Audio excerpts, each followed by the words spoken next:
Те всички виждаха откровението от Бога и те ги изговаряха това, което виждаха. And these prophets oftentimes go through much persecution because of the revelation. И тези, които виждат в духа, тези пророци, преминават през много гонения поради откровения. Jeremiah, for one, was thrown into a well because of speaking the truth.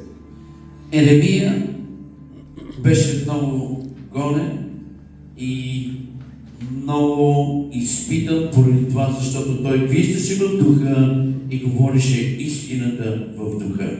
And Daniel, because of his future revelations, was thrown into lion's den. И Даниел, защото той виждаше откровенията в свръхестествено, трябваше да отиде в дупката с лъвовете, в рова с лъвовете. So we need both.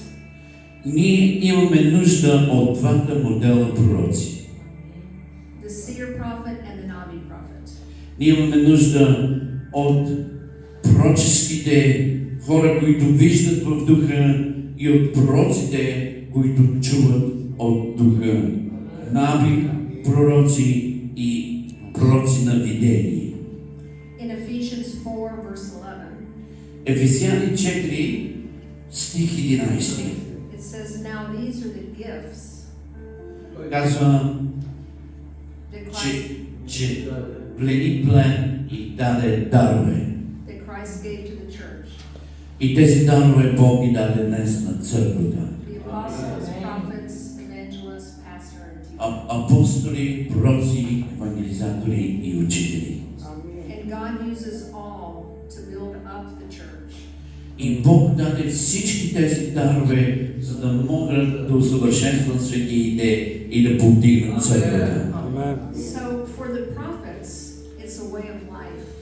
За пророците това е път, който Бог им дал и живот. In 1 Corinthians 12, verse 28, В 1 Коринтини стих 12, в 1 Коринтини 12 глава стих 28. God appointed these in the church. Бог постави тези хора в църквата. First the apostles, Първо апостоли second the prophets. и второ пророци. And also, И после together we are his house, заедно ние в дома Господен built on the foundation да изградим на основата of the apostles and the prophets, на апостоли и пророци, and the cornerstone, which is Jesus Christ himself. и основата, крайъгълният камък е самия Господ Исус Христос. Амен.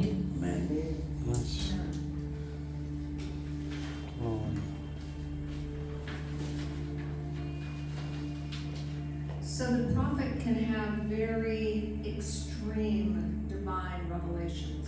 Пророците могат да имат божествени откровения, които са дадени от Бога. I'm sure all of you know that in 2 Kings 6, verse 18, Аз мисля, че всички вие знаете Second Kings, второ царе, God revealed, Second King, 2 Kings 6, verse 18. 6 глава стих 18 на второ царе. The king of Syria was very hard against Israel to persecute them. Царят на Сирия много сериозно гонеше Израел, царството на Израел.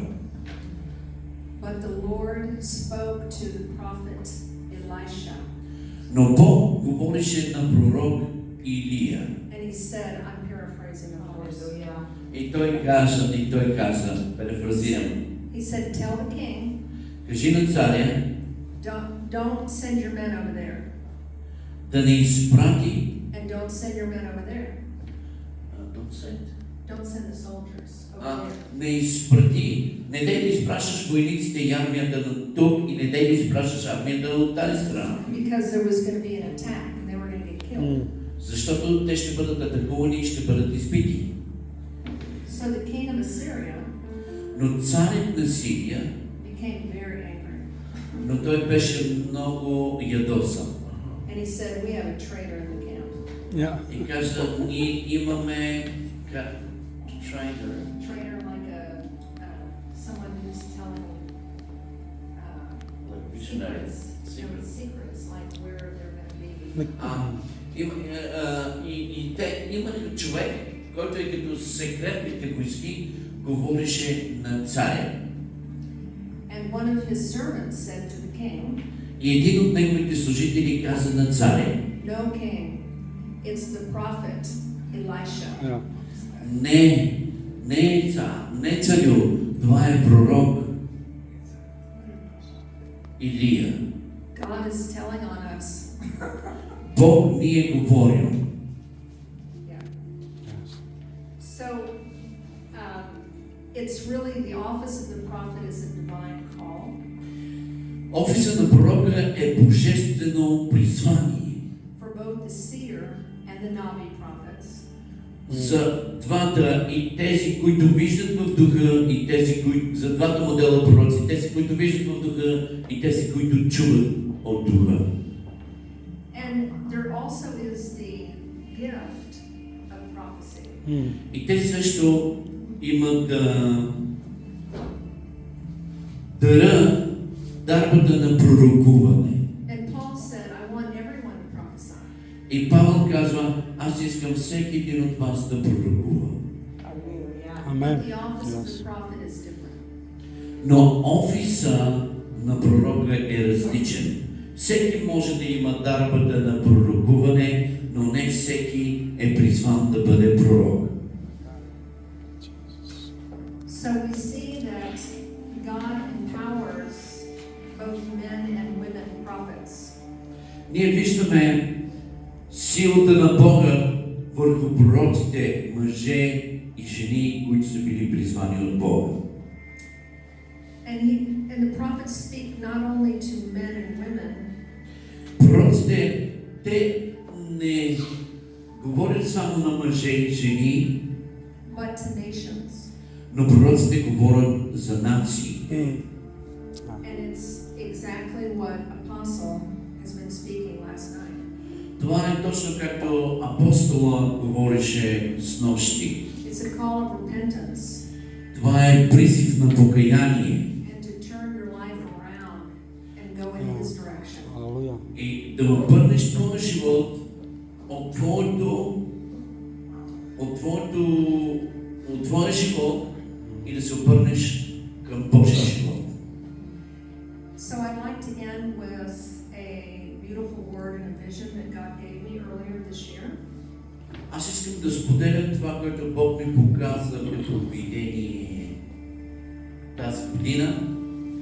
First of all, He gave me a word. I also am a seer prophet, I should say.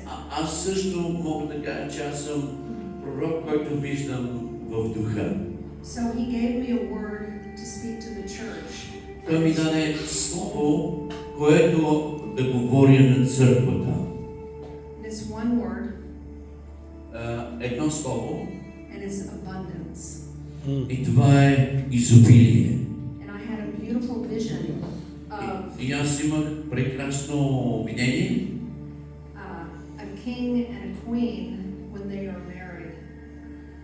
как цар и царица се събраха да се It's like a wedding feast. заедно като сватба, да се омъжат и да се оженят. And just as the kingdom of the king pours out much abundance for the wedding feast, God wants to pour out much abundance on His people. Yes. Yes. Както цар и царица се събират да се омъжат и идва изобилие върху тях на сватбеното им тържество, така и в църквата идва изобилието на Бога, за да може църквата и царят Исус Христос, нашия Господ, да се съберат заедно и Бог освобождава изобилие върху църквата. So I asked God, give me something that I can say to the people to explain this. И аз исках от Бога, дай ми нещо, за да видя и да говоря на хората това, което ти искаш да кажеш. And he gave me the scripture passage when Solomon was told that he would become the next king.